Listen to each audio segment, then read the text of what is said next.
शुक्लांबरधरं विष्णुं शशिवर्णं चतुर्भुजं प्रसन्नवदनं ध्याये सर्वविघ्नोपशान्तये सदाशिवसमारम्भां शङ्कराचार्यमध्यमाम् अस्मदाचार्यपर्यन्तां वन्दे गुरुपरम्परां नारायणं नमस्कृत्य नरं चैव नरोत्तमं देवीं सरस्वतीं व्यासं ततो जयमुदीरयेत्।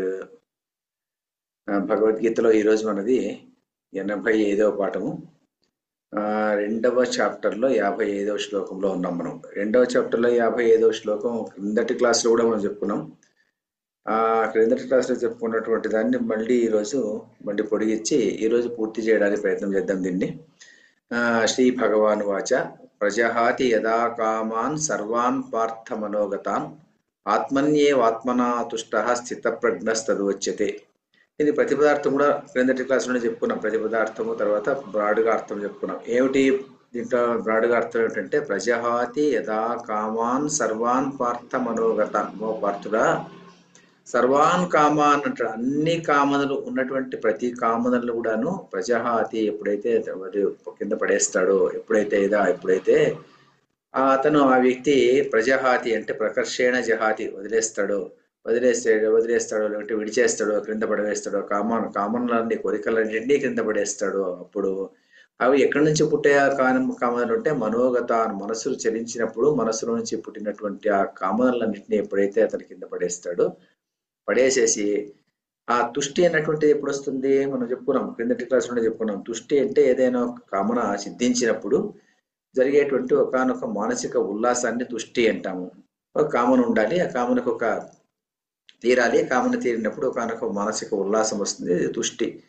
ఆ తుష్టి ఎలా కలుగుతుంది ఇతనికి అంటే ఆత్మన్యేయ, మరి కోరికలన్నీ లేనప్పుడు ఎలా వస్తుందంటే ఆత్మన్యేవాత్మనా తుష్ట, తనలో తానే సంతోషాన్ని చూడగలిగేటువంటి వాడు, అలాంటి వాడు స్థితప్రజ్ఞస్తదోచ్యతే, స్థితప్రజ్ఞుడు అని చెప్పబడతాడు అని చెప్పేసి క్రిందటి క్లాస్లో మనం చెప్పుకున్నాం. దీనికి కాస్త మనము ఈరోజు శంకర భాష్యాన్ని ఒకసారి చూస్తే మనకి ఇంకా కాస్త ప్రస్ఫుటంగా బాగా అర్థమవుతుంది అనమాట. శంకర భాష్యానికి వెళ్తే ప్రజహాతి అంటే శంకరాచార్యులు ఎలా రాస్తారంటే ప్రజహాతి, ఈ ప్రజహాతి అన్నటువంటి వర్డ్ కానీ ప్రజహాతి తర్వాత ప్రకర్షేణ జహాతి పరిత్యజతి అనేటువంటిది అర్థం అనమాట. యదా అనేటువంటిది మరి శ్లోకంలో ఉన్నటువంటిది, సర్వాన్ అన్నటువంటిది శ్లోకంలో ఉన్నటువంటి వరుడు, కామాన్ శ్లోకంలో ఉన్నటువంటి వరుడు, మనోగతాన్ శ్లోకంలో ఉన్నటువంటి వరుడు, దాని పక్కలోనే దానికి ఉన్నటువంటి అర్థం రాసుకుంటూ వెళ్తారు అనమాట. అది భాష్యకారుల యొక్క వే ఆఫ్ రైటింగ్ అంటాం కదా, రాసేటువంటి పద్ధతి అనమాట. ప్రజహాతి ప్రకర్షేణ జహాతి పరిత్యజతి యదా యస్మిన్ కాలే సర్వాన్ సమస్తాన్ కామాన్ ఇచ్ఛాభేదాన్ హే పార్థ మనోగతాన్ మనసి ప్రవిష్టాన్ హృది ప్రవిష్టాన్. అంటే ఏమిటి? ప్రజహాతి ప్రకర్షేణ జహాతి పరిత్యజతి, అది పరిత్యాగము చేస్తాడనమాట. అన్ని కామనలు, ప్రపంచంలో ఉన్నటువంటి ప్రతి కామన్లు కూడా అతను బాగా పర్పస్ఫుల్ గా, తర్వాత కాన్షియస్ గా అన్ని కామన్లు కూడా అతను వదిలేస్తాడు అనమాట. ప్రజహాతి అంటే ప్రకర్షేణ జహాతి అంటే బాగా ఆల్రౌండ్ కామన్లు, అన్ని కామన్లు వదిలేస్తాడు అనమాట. ఈ విషయంలో మనం క్రింద శ్లోకంలో మోక్షం కూడా ఒక కామనేనా అని చెప్పుకున్నాము. మోక్షము కోరడం అన్నటువంటిది కామన ఎందుకు కాదు అన్నటువంటిది ముందు శ్లోకంలో చెప్పుకున్నాము. మరి నేను బ్రతకాలి అని కోరుకోవడం కూడా కామనేనా అన్నటువంటి విషయం కూడా క్రిందటి శ్లోకంలోనే చెప్పుకున్నాము. కాబట్టి మళ్ళీ దాన్ని చెప్పడం లేదని ఇక్కడ ప్రజహాతి ప్రకర్షేణ జహాతి ఎన్ని కామనలు ఉన్నటువంటి ప్రతి కోరికలు కూడాను అతను అలా వదిలేస్తాడు అనమాట. వదిలేసిన తర్వాత ఏమైపోతుందంటే అవన్నీ ఎక్కడి నుంచి పుట్టాయి అంటే అవన్నీ సర్వాన్ సమస్తాన్ కామాన్, ఇవన్నీ కూడాను మనోగతాన్, మనసు నుంచి పుట్టాయి అనమాట. మనసు నుంచి పుట్టినటువంటి కామనలు. మనస్సు ఎలా మనకు పనిచేస్తుంది అంటే మనస్సు అన్నటువంటిది తను తానుగా పనిచేయదు అనమాట. మనస్సు అన్నటువంటిది ఇంద్రియముల ద్వారా ఆ విషయాలన్నీ సేకరిస్తుంది అనమాట. కన్ను చూస్తుంది, నాలుగు రుచిని గురించి చెప్తుంది, ముక్కు వాసన చూసి చెప్తుంది. ఆ చూసినటువంటి తిన్నటువంటి ఆ ప్రతి పదార్థం యొక్క రుచిని కానీ, రంగును కానీ, వాసన కానీ, దాని యొక్క ప్రతి వస్తువు యొక్క ప్రతి పరిశీలనాత్మకంగా చూసేటివి ఇంద్రియాలు చూస్తాయి అనమాట. ఇంద్రియాలు చూసి మనస్సుకు సంకేతాలను పంపిస్తాయి అనమాట. ఇది ఇలా ఉంది అని చెప్పేసి మనసు దాన్ని గ్రహించి దాన్ని పట్టుకుంటుంది అనమాట. పట్టుకునేసేసి ఏం చేస్తుందంటే అది అందువల్ల ఏం చేస్తుందంటే ఈ కామనలు కోరికలన్నీ మనసులో పుడతాయి అనమాట. మనసులో పుట్టినటువంటి కోరికలు ఇవన్నీ ఎక్కడి నుంచి వచ్చాయి అంటే హృది ప్రవిష్టాన్, బయట నుంచి వచ్చాయి అనమాట. బయట నుంచి వచ్చినటువంటి కోరికలు అనమాట.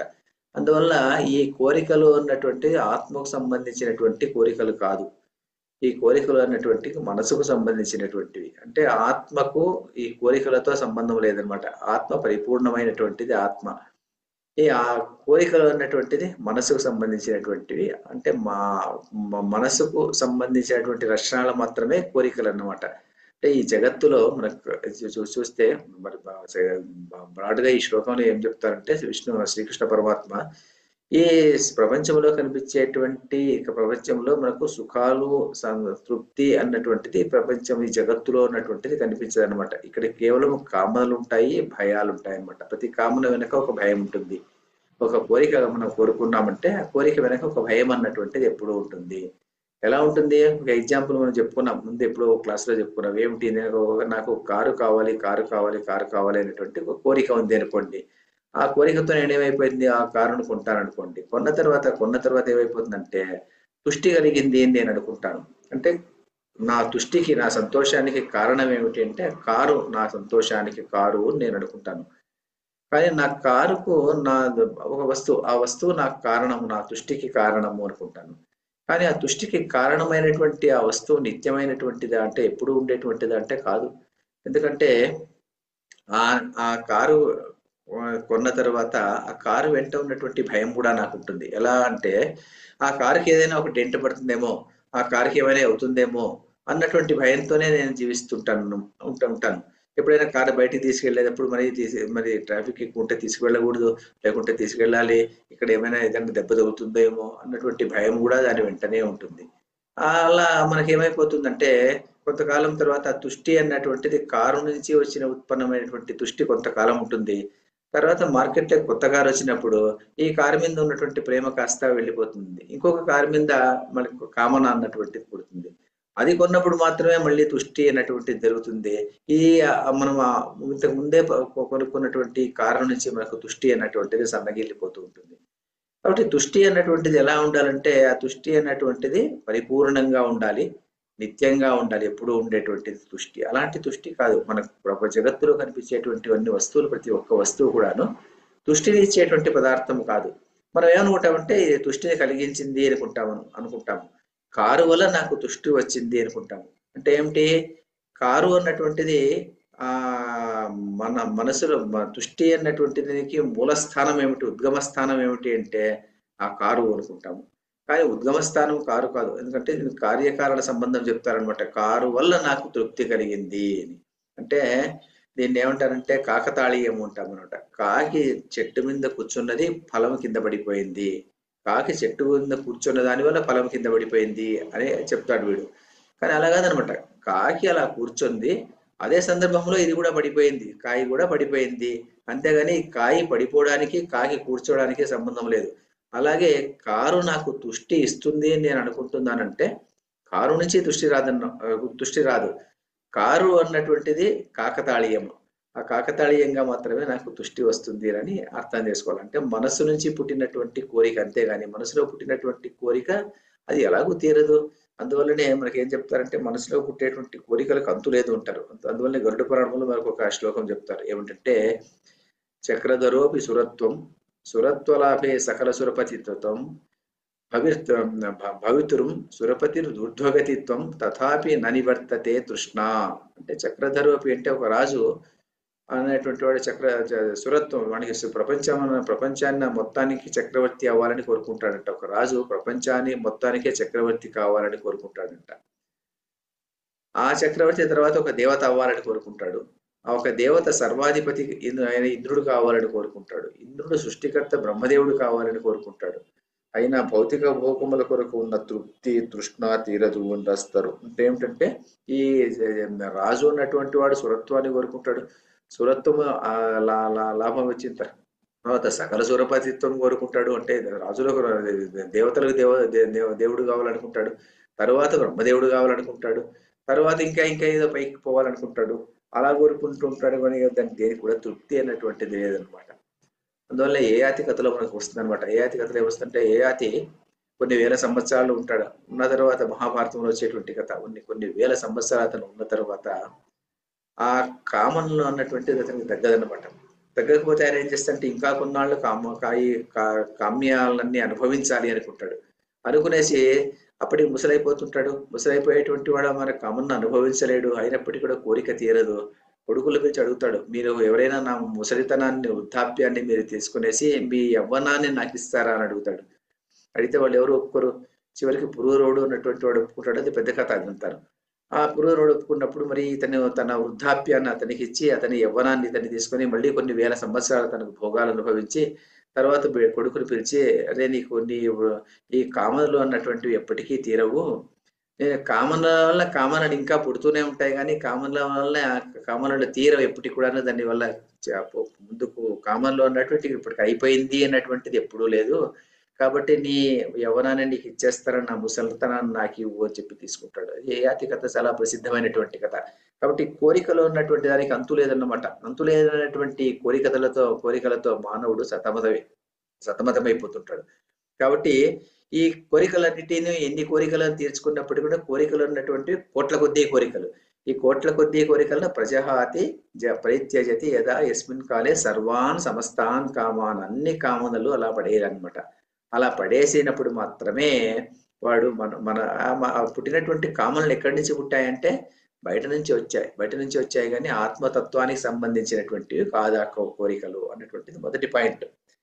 తర్వాత శంకరాచార్యుడు ఏమంటాడంటే, సర్వకామ పరిత్యాగే పుష్టి కారణ అభావాత్ శరీర ధారణ నిమిత్త విశేషేచ, ఇవి అన్నటువంటిది పడాలి ఇక్కడ. శరీర ధారణ నిమిత్త శేషే అని పడింది ఇక్కడ.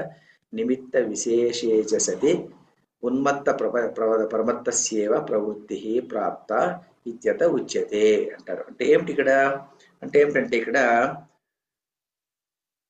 సర్వకామ పరిత్యాగే ఏమో చెప్పావు, అన్ని కామనలను వదిలేసిన తర్వాత అలా ఉండిపో అని చెప్తున్నావు. సరే, నేను అన్ని కామనలను పడేశాను. ఇప్పుడు నాకు తుష్టి ఎలా కలుగుతుంది? తుష్టి కారణ అభావాత తుష్టి ఎలా కలుగుతుంది? తుష్టికి మనం డెఫినేషన్ చెప్పుకున్నాం. తుష్టికి డెఫినేషన్ ఏం చెప్పుకున్నాము? ఒక కామన ఉండాలి, ఆ కామన సిద్ధించాలి. కామన సిద్ధించినప్పుడు ఒక మానసిక ఉల్లాసం కలగాలి. మానసిక ఉల్లాసం కలిగితే ఆ ఉల్లాసం కలిగినప్పుడు అది తుష్టి. మరి ఇక్కడ కోరికలే లేవు. ఇక్కడ ఆ సర్వకామ పరిత్యాగి అన్ని కోరికలను పడేసినప్పుడు ఆ తుష్టి కారణ అభావం అయినప్పుడు వాడు ఎలా ఉంటాడు? అలాంటి వ్యక్తి ఎలా ఉంటాడు? అంటే అలాంటి వ్యక్తి అంటే సందర్భం ఏమిటంటే ఇలా చెప్పొచ్చు అనమాట. ఒక యంగ్ మ్యాన్ ఉంటాడు అనుకోండి.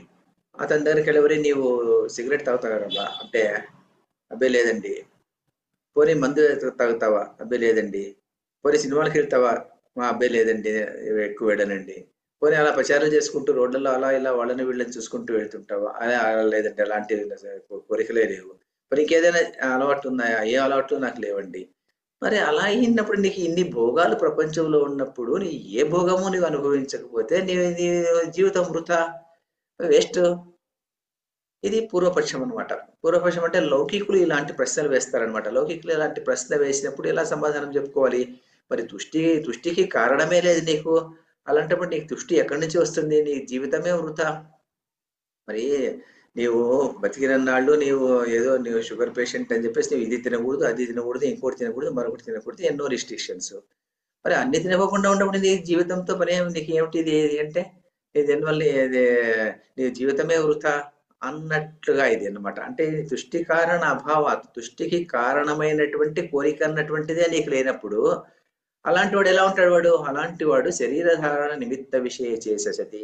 శరీరధారణకు కావలసినటువంటి పదార్థాలను ఎంత కావాలనో అంత మాత్రం వాడు తీసుకుంటూ ఉంటాడు. ఆకలి అయితే అన్నం తింటాడు, నీరు తాగుతాడు. అంతేగాని ఆకలికి అన్నం తినడము అన్నటువంటిది కోరిక అన్నం అనమాట. ఎందుకు అన్నమంటే అన్నము అన్నటువంటిది శరీర ధారణ కోసం తినేటువంటి వస్తువు. అన్నము కాకుండా వాడికి సంగటి తింటాడు, సంగటి కాకుండా చపాతీ ఇస్తే చపాతీ తింటాడు, చపాతీ కాకుండా రొట్టె ముక్క ఇస్తే రొట్టె ముక్క తింటాడు. అంటే శరీర ధారణ కోసం తినేటువంటి వ్యక్తి ఇతను. అంతేగా నేను నాకు భోజనం పెట్టినప్పుడు నాకు ఒక దాంట్లో ఏదైనా స్పెషల్గా ఒక స్వీట్ వేయాలి, లేకుంటే ఒక పిజ్జా వేయాలి, ఒకటి కోకో కోలా ఇవ్వాలి, ఇలాంటిది ఏదైనా కోరితే అది కోరిక. అంతేగాని శరీర ధారణ నిమిత్త విశేషం కోసం తీసుకునేటువంటి వస్తువులు ఏమైనా ఉంటే వాటిన్నిటి కూడా కోరిక అన్నారు. సర్వకామ పరిత్యాగే తుష్టి కారణ అభావాత్. వాడు ఏం చేస్తాడు? శరీరధారణ నిమిత్త విశేష సతి, దానికి ఏం కావాలో అలాంటిది మాత్రమే తీసుకుంటాడు. అలాంటివి తీసుకునేటువంటి వాడు ఎలా ఉంటాడు? వాడు ఉన్మత్త ప్రమత్యస్యేవ ప్రవృత్తి ప్రాప్త. వాడి ప్రవృత్తి ఎలా ఉంటుంది? అలాంటి వాడి ప్రవృత్తి ఉన్మత్తుని మాదిరిగాను ప్రమత్తుని మాదిరిగాను ఉంటుంది కదా అంటాడు శంకరాచార్య. అని లౌకికుల ప్రశ్న. ఉన్మత్తుడు అంటే ఎవరు అంటే, ఉన్మత్తుడు అంటే పిచ్చివాడు, పిచ్చెక్కినటువంటి వాడు. పిచ్చెక్కినటువంటి వాడు ఎలా ఉంటాడంటే, వాడు పిచ్చి ఆసుపత్రి అలా పడి ఉంటాడు. వాడికి ఏదో అన్నం పెడితే అన్నం తింటాడు, నీరు ఇస్తే నీరు తాగుతాడు, అలా పడి ఉంటాడు వాడు. తర్వాత ప్రమత్తుడు ఎలా ఉంటాడు? వాడు ప్రమత్తుడు అంటే ఏంటంటే, వాడు పీకల దాకా తాగింటాడు, వాడి మీద వాడికే కంట్రోల్ ఉండదు, అలాంటి వాడు అలా పడిపోయి ఉంటాడు అనమాట. అలాంటి వాడు అంటే వాడి ఇద్దరికి కూడాను వాళ్ళిద్దరికీ మరి వీడికి తుష్టి కారణం లేకుండా శరీర ధారణ నిమిత్తం కోసం ఏదో భోజనం చేసుకొని ఏదో నీరు తాగి పడి ఉండేటువంటి వాడికి వీడికి వాళ్లకు ఇద్దరికి ఏమైనా భేదం ఉంది అంటే, ఉన్మత్తునికి ప్రమత్తునికి తర్వాత ఈ స్థితప్రజ్ఞుడు అని చెప్పేటువంటి వీళ్ళ ముగ్గురికి ఏమైనా భేదం ఉందా అని చెప్పేసి ఒక లౌకికమైనటువంటి ఒక వాదన. ఈ వాదన ఇస్తే మరి ఏమిటి ప్రశ్న, ఆన్సర్ ఏమిటి అని. అందువల్లనే ఇత్యతః అనే ఆత్మన్య ప్రాప్త ఇత్యత ఉచ్యేత. అందువల్లనే శ్రీకృష్ణుడు నెక్స్ట్ సెంటెన్స్ చెప్తున్నాడు, అలా అనుకోకూడదు. ఎందుకంటే ఉన్మత్తునికి ప్రమత్తునికి వీడికి డిఫరెన్స్ చాలా ఉంటుంది, కానీ వీడు కూడా ఉన్మత్తునికి ప్రమత్తునికి వీడికి ఏమి భేదము అని ఎప్పుడు అనుకోకూడదు అని చెప్పేసి చెప్తున్నాడు శంకరాచార్యులు. ఎందుకు వీడికి దానికి డిఫరెన్స్ ఏమిటి? ఉన్మత్తుడు గాని ప్రమత్తుడు గాని ఎలా ఉంటాడంటే, వాడు గాని వీడు గాని, ఉన్మత్తుడు గాని ప్రమత్తుడు గాని, పిచ్చివాడు గాని, లేకుంటే పీకల దాకా తాకినటువంటి వాడు గాని, ఈ ఆత్మజ్ఞాని అయినటువంటి వాడు గాని, ముగ్గురు ఒకటేనా అంటే ముగ్గురు ఒకటి కాదు. ఎలా ఒకటి అవుతారు? ఎలా ఒకటి కారు అన్నమాట. ఎందుకంటే ఈ ఆత్మజ్ఞాని అయినటువంటి వాడు జగత్తులో కనిపించేటువంటి ప్రతి భోగాన్ని అతను గమనిస్తూ ఉంటాడు, చూస్తూ ఉంటాడు. అన్ని భోగాలు అతనికి కనిపిస్తుంటాయి. భోగాలు అంటే ఏమిటంటే, ఉన్నటువంటి ప్రపంచంలో ఉన్నటువంటి సరదాలు కానీ, షికార్లు కానీ, భోగాలు కానీ, వస్తువులు కానీ, ఆ సంపత్తు అంతా అతనికి కనిపిస్తూ ఉంటుంది. కనిపిస్తున్నప్పటికీ కూడా అతను కోరడు, దాన్ని కోరకుండా అలా ఉంటాడు. కానీ ఉన్మత్తులు ప్రమత్తులు అలా కాదు కదా. పిచ్చివాడికి లోకంలో ఏం జరుగుతుందో తెలియదు, వాడు పిచ్చాసుపత్రులు అలా పడిపోయి ఉంటాడు. మరి పీకల దాకా తాగి పడిపోయినటువంటి వాడు ఆ సిచ్యుయేషన్ లో ఉన్నటువంటి సందర్భంలో, అంటే ఆ సందర్భంలో ఉన్నటువంటి సందర్భంలో వాడికి ఏ భోగాన్ని వాడికి కనపడదు అనమాట. ఎందుకంటే వాడు అప్పటికే మద్యంలో పూర్తి కూరుకుపోయేసి అలా పడిపోయాడు. వాడు పడిపోయినటువంటి వాడికి భోగములు కనపడడం లేదు. కనబడితే వాడు కొడతాడేమో తెలియదు, కనబడి వాడికి ఆ జ్ఞానం లేదు. ఆ జ్ఞానం లేకుండా పడిపోయినటువంటి వాడిని ఆత్మజ్ఞానికి కంపేర్ చేయడానికి కుదరదు. ఆత్మజ్ఞాని అన్నటువంటి వాడు పూర్ణత్వంలో ఉంటాడు. ఆ పూర్ణత్వంలో ఉంటాడు కాబట్టి వాడు ఏం చేస్తాడంటే, వానికి కావలసినటువంటి తృప్తి వాడికి ఎక్కడి నుంచి దొరుకుతుంది? వాడికి హృదయం నుంచినే వాడికి దొరుకుతుంది. వాడి హృదయంలోనే వాడి సంతోషాన్ని చూసుకుంటాడు. అంతేగాని వీడి ప్రమత్తులు ఉన్మత్తులతోనూ వీడికి కంపేర్ చేసేటువంటి అవసరం లేదు అని చెప్పేదానికోసం శ్రీకృష్ణ పరమాత్మ ఏమంటున్నాడు అని చెప్పేసి శంకరాచార్యులు చెప్తున్నాడు. ఏమని చెప్తాడు? ఆత్మన్యేవ ఈ శరీరధారణ నిమిత్త విశేషేచ సతి ఉన్మత్త ప్రమత్యస్యేవ ప్రవృత్తి ప్రాప్త ఇత్యత ఉచ్యేత. అందువల్ల శ్రీకృష్ణ పరమాత్మ ఇలా చెప్తున్నాడు. ఏం చెప్తున్నాడు? ఆత్మన్యేవ ప్రత్యేగాత్మ స్వరూపే ఆత్మనాస్వేనైవ బాహ్యలాభ నిరపేక్ష తుష్ట అని చెప్తాడు. తుష్టి అన్నటువంటిది అతను కాదనట్లేదు అనమాట. భగవంతుడైనటువంటి శ్రీకృష్ణ పరమాత్మ గాని శంకరాచార్యులు గాని తుష్టిని కాదనట్లేదు. తుష్టి ఉంటుంది. తుష్టి ఎలా ఉంటుంది? ఒక కోరిక తీరినప్పుడు మా కలిగేటువంటి మానసిక ఉల్లాసం ఉండేటువంటి పరిస్థితి నుంచి బయటకు వచ్చేసినాడు వీడు. బయటకు వచ్చేసి ఎక్కడి నుంచి చూస్తున్నాడు? ఆ తుష్టి అన్నటువంటి దాన్ని అంతర్గతంగానే అతను కనుగొంటున్నాడు. అంతర్గతంగానే కనుక్కునేసి బాహ్య లాభ నిరపేక్ష, బాహ్యం నుంచి ఏదో నాకు వస్తుంది, దానివల్ల నాకు తృప్తి వస్తుంది. నేను కారు కొంటున్నాను, కారు నుంచి నాకు తృప్తి వస్తుంది. లేకుంటే ఒక ఇల్లు కట్టుకున్నాను, ఇల్లు నుంచి నాకు తృప్తి వస్తుంది అన్నటువంటి భావన నుంచి బయటపడిపోతాడు. నేను ఇల్లు కట్టుకున్నాను, ఈ ఇల్లు ఈ రోజు నాది, నేను ఉన్నట్టుగానే ఈ ఇల్లు నాది కాకుండా పోవచ్చు, ఇంకోది కావచ్చు ఈ ఇల్లు, నేనే ఇంటి నుంచి బయటికి పోయేటువంటి సందర్భం ఏర్పడవచ్చు కదా. ఇలాంటివన్నీ మనం చూస్తూనే ఉంటాం కదా, ప్రపంచంలో చూస్తూనే ఉంటాం. గుండమ్మ కథలో చివరికి గుండమ్మ అంతా వెళ్ళిపోయి గుండమ్మ ఇంటి వాళ్ళంతా వెళ్ళిపోయిన తర్వాత ఎవరో ఇంకొక ఆమె ఎవరో వచ్చి ఆ ఇంట్లో ఉంటారనమాట. ఆ గుండమ్మ కథ సినిమా చూస్తే మనకు అర్థమవుతుంది. కాబట్టి కొత్త వాళ్ళు ఎవరో వచ్చి నీవు నాది నాది నాది అనుకునేటువంటి నీ ఇంట్లో వేరే వాళ్ళు ఉంటారని నువ్వు బయటికి వెళ్ళిపోయింటావు అనమాట. కాబట్టి ఇక్కడ ఏమిటంటే అక్కడ అది కోరిక అన్నటువంటిది అందులో తుష్టి అన్నటువంటిది లేదు. ఎందుకంటే తుష్టి ఉన్నటువంటిది నీలోనే నీవు కనుక్కునేటువంటి వాడు. బాహ్య లాభ నిరపేక్ష, బాహ్యం నుంచి నాకు ఆ తృప్తి వస్తుంది అనుకునేటువంటి వాడు ఎలా ఉంటాడంటే వాడు వాడు ఈ ఆత్మన్యేవ ప్రత్యేగాత్మ స్వరూపే ఏవ ఆత్మనాస్వేనైవ అంటే ప్రత్యేగాత్మ అంటే ఇక్కడ ఏమిటంటే ప్రత్యేగాత్మ అంటే జీవాత్మ అంటే ఒక విట్నెస్ గా ఉన్నటువంటి జీవాత్మ లాగా మాత్రమే వీటిని అన్ని చూస్తూ ఉంటాడు. అంతేగాని బాహ్య లాభ నిరపేక్ష, నాకు తృప్తి అన్నటువంటిది ఏదో బయట నుంచి వస్తుంది అని అనుకోడు అనమాట. బయట నుంచి నాకు వస్తుంది అనుకోడు, లోపలనే తనలోనే తను ఆ సంతోషాన్ని అన్నటువంటి అతను కనుక్కుంటూ ఉంటాడు అనమాట. బాహ్య లాభ నిరపేక్షకు ఒక ఉదాహరణ ఎలా చెప్పచ్చునంటే, మనము సాధారణంగా మనలాంటి వ్యక్తులందరూ ఒక డిపెండెన్సీ అన్నటువంటిది, మనకు ఫ్రీడమ్ అన్నటువంటిది మనం ఎరగం అనమాట. ఫ్రీడమ్ అన్నటువంటిది మనకు తెలియదు. అంటే ఏమిటంటే ఇక్కడ మనకు అంటే రెండు రకాలైనటువంటి డిపెండెన్సీ మనం ఆధారపడి ఉంటాము. Physical dependency, psychological dependency. Physical dependency అంటే మనము ఒక వ్యక్తిగా మనము సమాజంలో బతకాలి అంటే ఎంతో మంది మీద ఆధారపడి ఉంటాం. మన బట్టలు ఒకరు ఇస్త్రీ చేసి ఇవ్వాలి, లేకుంటే మన ఇంట్లో ఒకరు వంట వండి పెట్టాలి, మనం ఇంకేదో వాళ్ళకు కూడా మనం ఇంకేదో పని చేస్తుంటాము. తర్వాత మనకి ఇంకేదో నీళ్లు తెచ్చిచ్చేటువంటి వాడు ఒకరు ఉండాలి, ఒక పని మనిషి ఏదో పని చేస్తూ ఉంటుంది, లేకుంటే ఇంకెవరో ఒక ఆఫీస్కి వెళ్ళినప్పుడు ఆఫీస్లో నాకు ఎవరో జీతం ఇస్తుంటారు. తర్వాత ఇలా ఒకరి మీద ఒకరు ఆధారపడి ఉంటుంది. బయటకు వెళ్ళేదానికి బస్సుకి వెళ్ళాలంటే బస్సు డ్రైవర్ వచ్చి బస్సు డ్రైవ్ చేయాలి, లేకుంటే ఒక ఆటో డ్రైవర్ నన్ను ఆటోలో తీసుకెళ్ళాలి. ఎంతో మంది వ్యక్తుల మీద మనం ఆధారపడి ఉంటాం. ఒక సమాజంలో మనం బతకాలంటే ఎంతో మంది వ్యక్తుల మీద ఆధారపడి ఉంటుంది. దీన్ని ఫిజికల్ డిపెండెన్సీ అంటాం అనమాట. ఆ ఫిజికల్ డిపెండెన్సీ ఉన్న దానివల్ల ఎక్కువగా బాధ అన్నటువంటిది ఉండదు. ఏదో అప్పుడప్పుడు చిన్న చిన్నగా మనకేదో ఒక కష్టాలు కలుగుతూ ఉండొచ్చు. ఏదో మనకు అనుకున్నటువంటి వస్తువు ఆ రోజుకు మనకు రాకుండా పోవచ్చు, మరుసటి రోజు రావచ్చు. ఎవరో నీకు ఇవ్వాల్సినటువంటి జీతం 1వ తేదీ రావాల్సినటువంటి జీతం 5వ తేదీకి రావచ్చు. టెంపరీగా మనకి ఇన్కన్వీనియన్స్ కావచ్చు, అంతేగాని మనకు దానివల్ల ఇబ్బంది ఏముండదు అనమాట. కానీ మనం సైకలాజికల్ డిపెండెన్సీ అనేటువంటిది చాలా ఎక్కువ ఉంటుంది అన్నమాట మనకు. అంటే బాహ్య లాభం అంటే బయట నుంచి వచ్చినటువంటి వ్యక్తుల ద్వారా కానీ ఒక పదార్థం నుంచి కానీ మాత్రమే నాకు తుష్టి వస్తుంది అనుకున్నటువంటి భావన ఎప్పుడైతే ఉంటుందో అప్పుడు అది బంధం అన్నమాట. కారు ఇంతకుముందు చెప్పుకున్నాం కదా, కారు బయట నుంచి వచ్చినటువంటి వస్తువు ద్వారా నాకు ఒక తృప్తి కలుగుతుంది అనుకున్నటువంటిది బంధం అన్నమాట. మనం ఇక్కడి నుంచి ఏదో నేను ఎక్కడో ఒక ప్రదేశం నుంచి ఇంకో ప్రదేశం చిన్న డిస్టెన్స్ అనుకోండి, చాలా తక్కువ డిస్టెన్స్, నేను అలా నడిచి వెళ్ళిపోవచ్చు. అలా నడిచి వెళ్ళిపోతే ఒక 5 నిమిషాలు పడుతుంది. కానీ నాకేమనిపిస్తుంది అంటే నేను అక్కడికి వెళ్ళేటువంటి ప్రదేశం ఎలాంటి ప్రదేశం అంటే నాకు ఏదో ఒక సన్మానం చేసేటువంటి ఒక ప్రదేశము. ఆ ప్రదేశాన్ని నేను వెళ్ళాలంటే నడిచి వెళ్తే ఎలా, అందువల్ల నేను కారులో వెళ్ళాలి. కారులో వెళ్ళాలంటే మరి అది వన్ వే అయింది. దాని నుంచి చుట్టుకొరేసి వెళ్తే ఒక అరగంట అవుతుంది అనమాట. అరగంట చుట్టుకొని నా కారులోనే వెళ్ళి నేను అక్కడ వెళ్ళాలి. ఎందుకంటే నా స్టేటస్ కారు ఉంటేనే మంచిది అని నేను అనుకుంటాను అనుకోండి.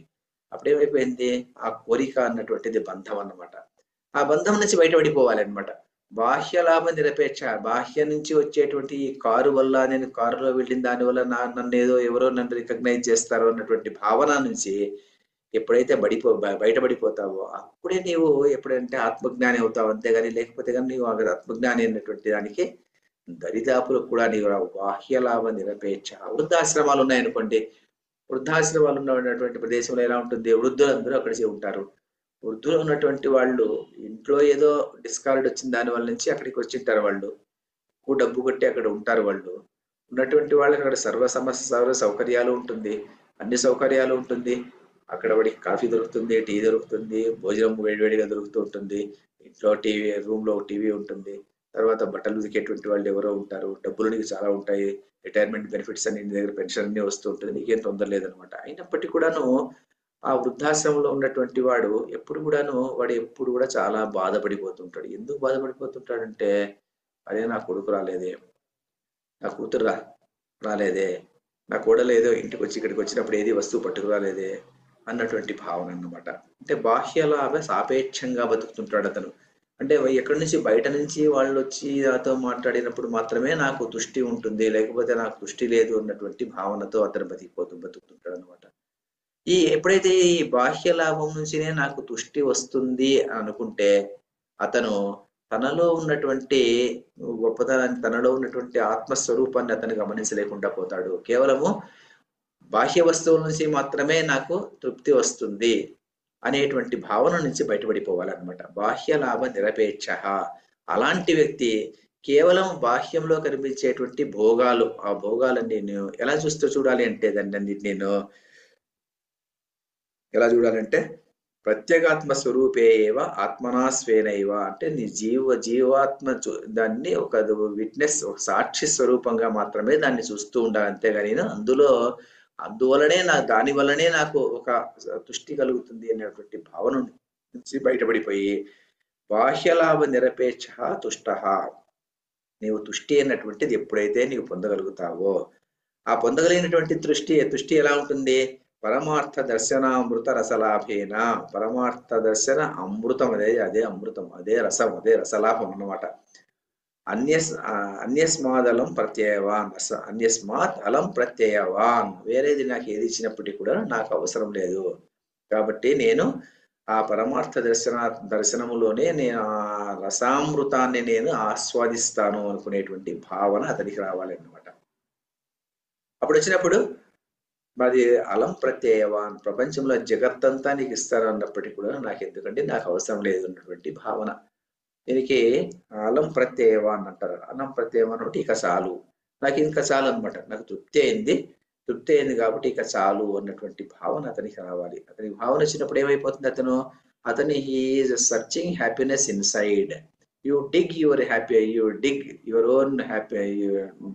Own inside, find happiness inside, be happy inside అని అర్థం అనమాట. అంటే ఏమిటంటే ఆత్మన్యేవాత్మనా తుష్ట, నీవు తుష్టి అన్నటువంటిది ఈ కారణ అభావం నుంచి, తుష్టి కారణ అభావాత్ నీకు తుష్టికి కారణమే లేకుండా పోయింది కదా అన్నటువంటి భావన నుంచి బయటకు వచ్చి నీలో నీవు సంతోషాన్ని గమనించగలగాలి. నీలో నీవు సంతోషాన్ని గమనించాలంటే ఆత్మన్యేవాత్మనా తుష్ట అంటాడు అనమాట శ్రీకృష్ణ పరమాత్మ. అంటే ఆత్మన్యేవాత్మనా తుష్ట అంటే నీలోనే నీవు పూర్ణత్వం ఉన్నటువంటి వాడు, నీలోనే నీవు ఆ సహజమైనటువంటి నీ సంతోషాన్ని నీవు ఫైండ్ అవుట్ చేసుకోవాలి. కానీ మనం బాహ్యం నుంచి ఏదో వస్తుంది అని ఎప్పుడు కూడా అనుకోకూడదు. బాహ్యం నుంచి వచ్చే దాని నుంచి నీకు ఎప్పుడు తృప్తి కలగదు. ఆ డిజైర్ అన్నటువంటిది ఏమిటంటే మన కింద రాస్తాడు అనమాట దాన్ని. అన్యస్మాదలం ప్రత్యయవానికి వేరే ఏదైనా వస్తుంది అంటే అలం ప్రత్యయవా, నాకు ఇంకేమీ అవసరం లేదు అంటాడు అనమాట. ఇంకేమీ అవసరం లేదు, ఇంత నాకు చాలు. స్థిత ప్రజ్ఞ స్థిత ప్రతిష్ఠిత ఆత్మానాత్మ వివేకజ ప్రజ్ఞ యస్య సహ స్థిత ప్రజ్ఞ అంటాడు శంకరాచార్యుడు. డెఫినేషన్ ఇస్తున్నాడు. స్థిత ప్రజ్ఞ అంటే స్థిత ప్రతిష్ఠిత ఆత్మానాత్మ వివేకజ ప్రజ్ఞ, ఆత్మ అనాత్మ నుంచి అనేటువంటి వివేకం నుంచి జ అంటే పుట్టినటువంటి ప్రతిష్ఠితమైనటువంటి ఆ ప్రజ్ఞ ఏమైతే ఉంటుందో ఆ ప్రజ్ఞలో వాడు ఇప్పుడు ప్రతిష్ఠితుడై ఉంటాడు, పాతుకుని పోయి ఉంటాడు అనమాట. పాతుకుని పోయి ఉండేటువంటి వాడు ఏమైపోతుందంటే ఇది నాది, ఇది నేను అన్నటువంటి భావన అతనికి ఉండదు. నాది నేను అన్నటువంటి భావన ఉండదు. బాహ్యలాభ నిరపేక్షగా ఉంటుంది. అంటే ప్రతి ఒక్కటి ఏ వస్తువు ఇచ్చినప్పటికీ కూడాను ఆ బయట నుంచి నాకు సంతోషం వస్తుంది అన్నటువంటి భావన అతనికి ఉండదు అనమాట. బాహ్యం నుంచి అతని సంతోషాన్ని పొందడు. ఈ ఫైండ్స్ హిస్ హ్యాపీనెస్ ఇన్సైడ్. అతను ఏకాంతంలోనే అతను సుఖాన్ని సంతోషాన్ని అనుభవిస్తాడు. ఒంటరితనానికి ఏకాంతానికి భేదం ఉందన్నమాట. ఒంటరితనంలో బాధపడ్డనమాట. ఒంటరితనంలో బాధపడకుండా ఏకాంతంలో సంతోషాన్ని అనుభవిస్తాడు అతను. ఒంటరితనానికి ఏకాంతానికి భేదం ఏమిటంటే ఒంటరితనం ఉంటే నేను ఒంటరిగా ఉండిపోవడం, ఒకడే ఉండిపోయి ఏమో నేను ఒంటరినైపోయాను అని పాట ఉంది కదా, అలా ఒంటరినైపోయాను, నా ఈ జంటకి ఎవరు రారు కదా అనేదో పాట అలాంటి విషాదమైనటువంటి ఆ సాంగ్ అలాంటిది కాదన్నమాట. ఒంటరితనం కాకుండా ఏకాంతంలో ఉండడాన్ని అతను కోరుకుంటాడు. ఏకాంతంలో ఉండేటువంటి ఏమైపోతాడంటే ఏకాంతంలో ఉన్నప్పుడు అతను మనస్సుకు అతనికి ఆహ్లాదాన్ని కలిగేటువంటి తన సంతోషాన్ని తానే చూస్తుంటాడు. Dig within inside, find happiness within inside అనేటువంటి భావన అనమాట. నీలో నీవు ఆ గొప్పతనాన్ని నువ్వు చూసుకుంటూ పోతుంటావు అనమాట. అలా ఉండేటువంటి అడిగి ఏమైపోతుందంటే బయట నుంచి వచ్చేటువంటి వస్తువు నుంచి లాభం అన్నటువంటిది ఏముండదు. లాభం ఉంటే అక్కడ నుంచి సంతోషం అన్నటువంటిది బయట వస్తువు నుంచి, బాహ్య వస్తువు నుంచి సంతోషాన్ని పొందకుండా అంతర్గతంగానే సంతోషాన్ని వెతుక్కునేటువంటి వాడు అతని తుష్టిగా ఉంటాడు. అతనికి ఏముంటుంది? పరమార్థ దర్శన అమృత రసలాభం ఉన్నటువంటిది అతనికి దొరుకుతుంది. అతను అన్యస్మాత్ అలం ప్రత్యయవాన్. వేరే ఏమిచ్చినప్పటికీ కూడా, జగత్తులో ఏమిచ్చినప్పటికీ కూడా అలం ప్రత్యయవాన్ చాలు ఉంటాడు. చాలు అని చెప్పేసి ఆ ప్రజ్ఞలో అతను సుప్రతిష్టంగా నిలిచిపోయి ఉంటాడు. తర్వాత అతను ఎలా ఉంటాడు? అతను ఆత్మానాత్మ వివేకజ ప్రజ్ఞ. ఆత్మ అనాత్మ వివేకము ఉన్నటువంటిది అతనిలో ఎక్కువగా ఉంటుంది. అంటే ఏమిటి? ఆత్మ అనాత్మ వివేకం నుంచి పుట్టినటువంటి ప్రజ్ఞ అంటే ఏమిటి? అంటే ఏమిటంటే ప్రతి వస్తువును, ప్రతి విషయములోనూ ఇది ఆత్మస్వరూపమా అనాత్మస్వరూపమా, ఇది నిత్యమా అనిత్యమా అన్నటువంటి భావన. అంటే మనము చూడండి ఎలా ఉంటుందంటే, మనము మన జీవిత మజిలీలో ఎలా ఉంటుందంటే, మనము జీవిత యాత్ర సాగిస్తుంటాం. సాగించేటువంటి సందర్భంలో మనకు అప్పుడప్పుడు ఒక మనిషి తారసిల్లుతూ ఉంటాడు అనమాట. ఒక మనిషి తారసిల్లినప్పుడు ఏమైపోతుందంటే ఇంకొక జీవుడు తారసిల్లుతూ ఉంటాడు. ఆ జీవుడు తారసిల్లినప్పుడు మనం ఏం చేస్తామంటే ఆ జీవుడికి ఒక పేరు పెడతాము. పేరు పెట్టినప్పుడు ఏమైపోతుంది? పేరు పెట్టంగానే రాగము ద్వేషము అన్నటువంటిది దాంతో వచ్చేస్తుంది. పేరు పెడితే రాగము ద్వేషం వచ్చేస్తుంది. ఎలా వస్తుంది అంటే చూడండి, ఒకటి ఎగ్జాంపుల్ ఏమిటంటే, ఒక మున్సిపల్ ఎలక్షన్స్ జరుగుతాయి అనుకోండి. మున్సిపల్ ఎలక్షన్స్ జరిగినప్పుడు ఏమవుతుందంటే అది పార్టీ లెస్ ఎలక్షన్ అంటారు. పార్టీ లేకుండా పంచాయతీ ఎలక్షన్లు జరిగినప్పుడు అది పార్టీ ఫ్రీ ఎలక్షన్, పార్టీలో ప్రమేయం లేకుండా జరిగేటువంటి ఎలక్షన్లు అని చెప్తారు. కానీ ఆ సర్పంచ్ గెలిచిన తర్వాత వీడు ఏ పార్టీ చెందినటువంటి వాడు అని అడుగుతారు. అంటే ఎందుకు అడుగుతారు? వాడికి ఏదో పేరు పెట్టకపోతే వీడికి తృప్తి ఉండదు అనమాట. వాడి పేరు పెట్టిన దాన్ని చేయబోతుంది, వెంటనే వీడు తెలుగుదేశం వాడా, వీడు కాంగ్రెస్ వాడా, లేకుంటే వీడు ఇంకొక పార్టీ వాడా. ఆ రాగము ద్వేషము, వీడి మీద ద్వేషం కన్నా వస్తుంది, లేకుంటే రాగము అంటే అనురాగం అన్నా ఉదయిస్తుంది ఆ సర్పంచ్ మీద. దానివల్ల ఏమైపోతుందంటే అలాగే మనకు కూడా ఏమిటంటే, మనకు జీవితం మజిలీ జరిగేటువంటి సందర్భంలో జీవితం మజిలీలో ఎన్నో జీవులు మనతో we come in to contact with many other జీవాస్. అప్పుడు ఏమైపోతుందంటే మనము ఆ జీవునికి ఒక పేరు పెడతాం. ఇతను నా అల్లుడు, ఈమె నా కుమార్తె, ఇతను నా వియ్యంకుడు, ఇతను మా ఇంకొకడెవడో మా చిన్నాన్న, లేకుంటే ఇతను మరొకరు అని పేరు పెడతాం. ఇతను నా కొడుకు, వీడు నా మనవడు అని పేరు పెడతాం అనమాట. పెట్టగానే ఏమైపోతుంది? రాగము ద్వేషము అన్నటువంటిది రెండు దాని చుట్టూ అల్లుకొని పోతాయి అనమాట. ఆ రాగము ద్వేషం అల్లుకొని పోయినప్పుడు దాని నుంచి ఏమైపోతుంది? వీడు నావాడు, వీడు నావాడు కానివాడు, వీడు పరాయివాడు, వీడు నావాడు, వీడు నా మనవడు, వాడు ఇంకొకడు వేరేవాడు అన్నటువంటి భావన అన్నటువంటిది అక్కడ నుంచి రాగము ద్వేషము అన్నటువంటిది, ఈ నామము అన్నటువంటిది పేరు పెట్టిన దాని వల్ల మనకి ఏమైపోతుందంటే వీడు నావాడు, వీడు పరాయివాడు అన్నటువంటి భావన వస్తుంది అనమాట. ఎప్పుడైతే అటు భావన వచ్చింది ఏమైపోతుంది? అప్పుడు ఆత్మానాత్మ వివేకానికి దూరం అయిపోతున్నాడు అని లెక్క అనమాట. అంటే మనవడు అంటాం అనుకోండి. మనవడు అంటే ఎవడు మనవడు అంటే అంటే ఇలా మనము పాఠంలో చెప్పుకుంటాం, కానీ మనం బయట అలా ఉంటున్నామా లేదా అన్నటువంటి విషయం కాదనమాట.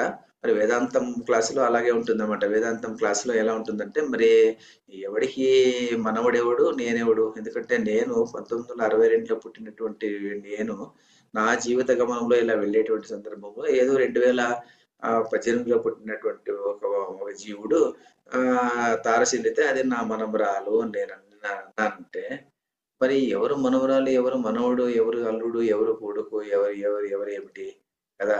ఈ జీవితం మజిలీ. ఎందుకంటే నా జీవితం మజిలీ అది సాగిపోతుంటుంది, వాళ్ళ జీవితం మజిలీ వాళ్ళు సాగిపోతుంటుంది. అందరూ ఈశ్వరుని యొక్క పుత్రులే కదా. కాబట్టి ఇది ఆత్మానాత్మ వివేకం నుంచి పుట్టినటువంటి ప్రజ్ఞ ఇది. ఇలాంటి ప్రజ్ఞ ఉన్నటువంటి వాడికి స్వపర అన్నటువంటి భేదం లేదనమాట. అప్పుడు అలాంటి ప్రజ్ఞలో ఉన్నటువంటి వాడిని ఏమంటారంటే, వాడిని స్థితప్రజ్ఞ విద్వాన్ తదా ఉచ్యతే. అలాంటి వాడిని స్థితప్రజ్ఞుడు అంటారు. అలాంటి లేకోకుండా వీడు నా మనముడు, నా కొడుకు, నా బిడ్డ, నా అల్లుడు అని ఎప్పుడైతే వీడు అనుకుంటున్నాడో వాడు స్థితప్రజ్ఞుని లక్షణం కాదు. అలాంటిది స్థితప్రజ్ఞుని యొక్క లక్షణం కాదు. స్థితప్రజ్ఞుని లక్షణం ఏమిటి? స్థితప్రజ్ఞుని యొక్క లక్షణం ఏమిటంటే ఆత్మానాత్మ వివేకం నుంచి పుట్టినటువంటి ప్రజ్ఞ అది ఎలా ఉండాలంటే ప్రతిష్ఠిత, బాగా పాతుకొని పోయినటువంటి ఆ బుద్ధి వాడి మనసులో ఉండిపోవాలన్నమాట. వాడు అలాగే ఉండిపోతాడు అనమాట. బుద్ధిని అలా ఆ బుద్ధిలో వాడు లీనమైపోయినటువంటి వాడు. అలాంటి వాడు ఎలా ఉంటాడు మరి? అలాంటి వాడు మరి మనవాళ్ళ మీద వాడికి ఏమి స్థితప్రజ్ఞునికి వాడికి ఏమి ఎత్తుకోడా, వాడికి ఏమి చాక్లెట్ ఇవ్వడా అంటే చాక్లెట్ ఇస్తాడు, ఎత్తుకుంటాడు, ముద్దు చేస్తాడు, అన్ని చేస్తాడు. కానీ ఈ మనవుడిని ఒకటే కాదు, వేరే పిల్లవాడు ఎవడొచ్చినప్పటికీ కూడా అందరినీ అదే ప్రకారంగా ముద్దు చేస్తాడు అతను. అందరికీ అదే ప్రకారంగా చాక్లెట్ ఇస్తాడు. అంతేగాని వీడు నావాడు కాబట్టి వీడికి ఏదో స్పెషల్ చాక్లెట్, వాడికి ఏదో వాడు వచ్చినాడు కాబట్టి ఒక పప్పర్మెంట్ అని ఇవ్వడు అనమాట. అందరికీ ఈక్వల్ ట్రీట్మెంట్ ఇస్తాడు అనమాట వీడు. స్థితప్రజ్ఞ అలాంటి వాడు అనమాట వీడు. వీడికి ఏమైనా ఎప్పుడు ఏమైపోతుందంటే వీడేదో నాకు ఏదో చేయాలి అన్నటువంటి కోరిక కానీ అలాంటిది ఏమన్నా ఉంటాడు. వీడు జీవిత గమనంలో వచ్చినటువంటి వాడు వీడు. ఈ జీవిత గమనంలో, నా జీవిత గమనంలో తారసిల్లినటువంటి ఒక జీవి. ఈ జీవి నా ప్రయాణం జరిగేటువంటి సందర్భంలో ఈ జీవి తారసిల్లింది. ఈ జీవికి ఈ జీవి నాది నీది అన్నటువంటిది లేదన్నమాట. అంటే ఏమిటంటే మనసు కానీ, మనసుకు సంబంధించినటువంటి ఏ పదార్థము కానీ నేను కాదు, ఈ దేహం కానీ నేను కాదు, నాది కాదు. నేను నాది అన్నటువంటిది ఏదీ లేదు. నేను నాది అన్నటువంటిది ఏదీ లేదు అన్నటువంటి భావన ఉన్నటువంటి వాడు, ఆ ప్రజ్ఞ స్థితంగా ప్రతిష్ఠితమైనటువంటి వాడు స్థితప్రజ్ఞుడు. అందువల్ల శంకరాచార్య డెఫినేషన్ ఏం చెప్తా అంటే స్థితప్రజ్ఞ స్థిత ప్రతిష్ఠిత ఆత్మానాత్మ వివేకజా ప్రజ్ఞ యస్య సహా, వాడు స్థితప్రజ్ఞ విద్వాన్ తదా ఉచ్యతే. వాడు విద్వాన్ అని చెప్పబడతాడు. వాడు విద్వాన్ వాడు. అంతేగాని వేరే అందరు కూడా విద్వాంసులు కాదన్నమాట. వాడు విద్వాంసుడు. వాడు ఇంకా ఎలా ఉంటాడు? వాడు త్యక్త పుత్ర విత్త లోకైషణ సన్యాసి ఆత్మారామ ఆత్మక్రీడ స్థితప్రజ్ఞ ఇత్యర్థ అంటాడు. త్యక్త పుత్ర విత్త లోకైషణ అంటే పుత్ర విత్త లోకైషణ అని ఏషణాత్రయములు అంటాం దీన్ని. ఏషణ అంటే కోరికలు అనమాట. కోరికలు అనంతములు. ప్రపంచంలో ఉన్నటువంటి కోరికలు అనంతమైనటువంటి కోరికలు, ఎన్నో కోరికలు, లక్షలాది కోరికలు అనమాట. ఈ కోరికల్లో మనకు అన్ని కోరికలను అయితే అప్పుడు ఏం చేశారంటే అన్ని కోరికలను మూటగట్టి 3 భాగాలుగా విభజించారనమాట మన వాళ్ళు. ఆ విభజించినప్పుడు ఏమైపోతుందంటే పుత్రేషణ, విత్తేషణ, లోకైషణ అని 3 ఏషణలు. ఏషణలు అంటే కోరికలు అన్నమాట. 3 రకాలైనటువంటి కోరికలు. అది మిగిలిన ఏ కోరిక తీసుకున్నప్పుడు కూడా ఈ మూడింటి విభజనలో పడిపోతాయి అన్నమాట. పుత్రేషణ అంటే ఏమిటి? పుత్రుని మీద మోహం అనమాట. పుత్రుడి మీద మోహము, పుత్రుడి మీద వ్యామోహము అని అర్థం చెప్పుకుంటే సరిపోదన్నమాట. పుత్రేషణ అంటే పుత్రికాయేషణ కూడా.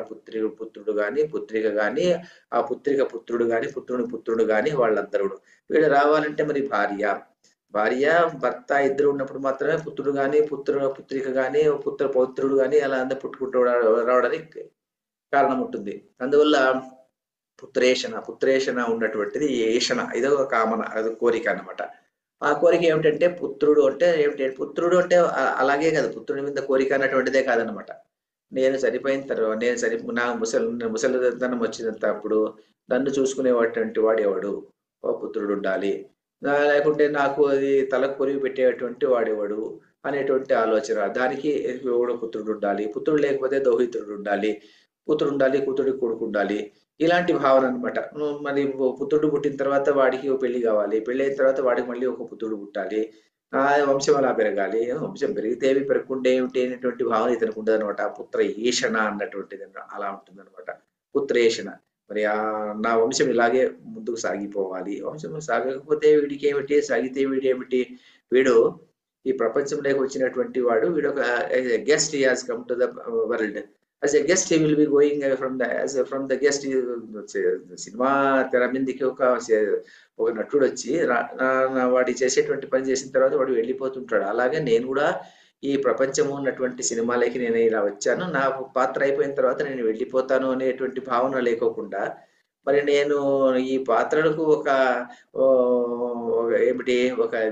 మిథ్య అయినటువంటి పాత్రకు ఒక నిజము అన్నటువంటి భావన సంకల్పించి దీనికి మళ్ళీ ఒక వంశం ప్రతిష్ట భావన కావాలని కోరుకునేది ఉంటుంది కదా. అదంతా పుత్రేషణ అంటాం అనమాట. ఆ పుత్రేషణ నా వంశం ఇలాగే సాగిపోవాలి, నా వంశం ఎంతో కాలం చిరకాలం ఉండిపోవాలి, నేను సంపాదించినది అంటే ధనం తరతరాలుగా నా మునిమడుగును తినాలి అన్నటువంటిది పుత్రేషణ అంటాం అనమాట. విత్తేషణ అంటే ఏమిటి? విత్తము అంటే ధనం మీద ఆశ.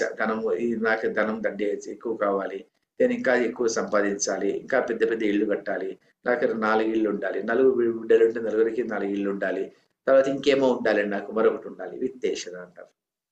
లోకేషణ అంటే 3వ ఈషణ. 3వ ఈషణ ఏమిటంటే లోకేషణ అంటే రెండు రకాల అర్థం చెప్తారనమాట. మహానుభావులు ఏం చెప్తారంటే, మహాత్ములు ఏం చెప్తారంటే, లోకేషణ అంటే స్వర్గాది లోకముల మీద కోరిక అన్నటువంటిది ఒక అర్థం అనమాట. స్వర్గము లేకుంటే ఇంకేదైనా హయ్యర్ లోకం ఉంటుంది కదా, దాని మీద నాకు ఆ లోకం నాకు ప్రాప్తించాలి. నేను చనిపోయిన తర్వాత నేను స్వర్గలోకానికి వెళ్ళాలి, నేను చనిపోయిన తర్వాత నేను బ్రహ్మలోకానికి వెళ్ళాలి, నేను చనిపోయిన తర్వాత ఇంకేదో లోకం చేరుకోవాలి, అక్కడ నేను చిరకాలం అలాగే ఉండిపోవాలి, ఆ స్వర్గంలోనే ఎన్నో ఎన్నో ఏళ్ళు ఉండాలి, అలాంటి భావన. అది ఒకటి అర్థం.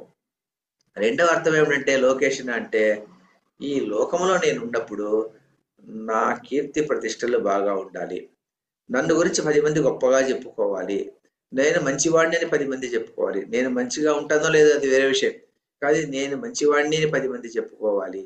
నాకు చాలా మంది శిష్యులు ఉండాలి.